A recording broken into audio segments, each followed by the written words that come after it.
Америка құрам штаттан да адамдар, қазақтар, орыстар да бар.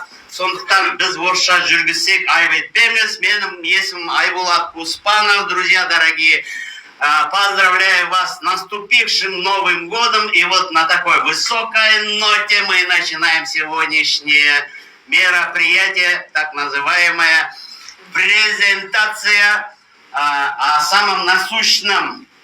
Что такое самое насущное? Что сегодня людям необходимо? Что сегодня людям нужно? Прежде всего, некоторые вещи – это здоровье, да? Согласны? Все согласны.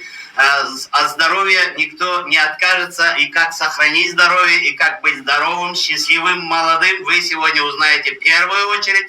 В вторую очередь, в это тяжелое время всем нужны финансы, деньги нужны, и поэтому мы будем говорить о финансах, как в этом году, 2026, быть на высоте, быть в тренде, быть финансово независимым человеком. То есть каждый мечтает о том, чтобы не зависеть от денег, чтобы деньги прибывали к вам, текли к вам рекой, и об этом тоже будем говорить. Будем говорить о путешествии, потому что каждый человек в жизни хочет посетить все страны мира, но если даже не все, но 7 чудес света каждый должен увидеть. И я думаю, сегодняшняя информация сделает каждого из вас и тех людей, которые присоединяются к нам в прямой эфир, тоже узнает невероятные возможности, которые предоставляет американская компания Be Epic. Давайте поприветствуем